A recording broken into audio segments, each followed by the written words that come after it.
La défense plaide le renvoi.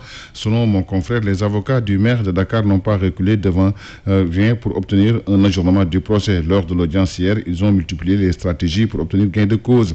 Après la lettre pour demander la régularité des citations et la demande de renvoi pour entrer en possession de la décision de la Cour de justice de la CEDEAO qui ont toutes été écartées par le juge Demba Kandji. Les avocats du maire de Dakar ont déposé des exceptions devant la Cour d'appel sur l'inconstitutionnalité de l'article du Code pénal qui a permis de condamner Khalifa Sall et sur la violation de son immunité parlementaire. Selon nos confrères du quotidien national Le Soleil, le juge a rejeté les demandes de renvoi de la défense. L'enquête écrit tension au palais de justice. Mon confrère nous apprend que l'audience s'est terminée par une vive tension car la défense a fini par bouder. Les militants évacués pour avoir hué le juge ont été violemment repoussés par les gendarmes. Walfadjri revient sur les passes d'armes entre juges et avocats. Ça démarre mal, barre la une du journal. Nos confrères de Vox Populi écrivent: les avocats boudent Demba Kandji conspiré. Le premier président de la Cour d'appel expulse le public. Demba Kandji hué et traité de juge corrompu, évacue la salle, titre Les Échos. Nos confrères de l'Observateur écrivent: les conseils du maire de Dakar boudent l'audience.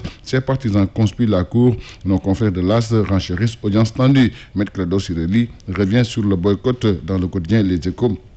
Il explique que le juge n'est pas neutre. Il a aussi évoqué la décision de la CEDEAO et l'arrêt du 2 février. Des répliques des avocats de l'État du Sénégal à lire dans le quotidien L'As. Le ministre de la Justice affirme ne pas interférer, lui, dans un dossier en cours. Ismaël Madior Fall s'est prononcé dans le quotidien national Le Soleil. C'était en marge de la publication de ces deux ouvrages, les élections présidentielles et la réforme constitutionnelle du 20 mars 2016. Dans ces deux ouvrages, le garde des Sceaux retrace l'histoire politique du Sénégal. Le Sénégal qui prépare la présidentielle de 2019.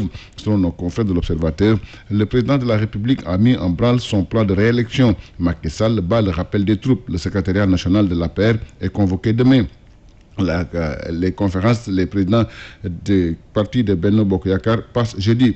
Au même moment, où Macky Sall bat le rappel des troupes, son parti l'APR est dans le comment. Écrivent nos confrères de Walfadjri, les structures du parti ne fonctionnent plus. La paix ressemble de plus en plus à une armée sans troupes et le président Macky Sall en général sans éléments. Cheikh Hadjibou Soumaré, ancien Premier ministre, lui s'adressera aux Sénégalais le 22 juillet prochain. Selon le quotidien Les Échos, c'est lui-même qui l'a dit hier à Touba. Et selon les sources du journal, il sera candidat à la présidentielle de 2019.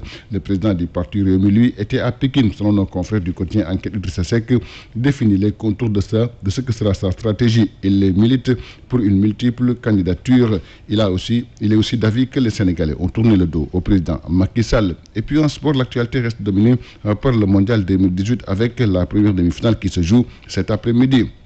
En France, contre Belgique, coup d'envoi à 18h. Toujours à propos de cette Coupe du Monde, Malang Diédhiou a été retenu donc dans la shortlist de la FIFA pour les derniers matchs de cette Coupe du Monde. Merci, c'est tout. À vos journées et bonne lecture à tous.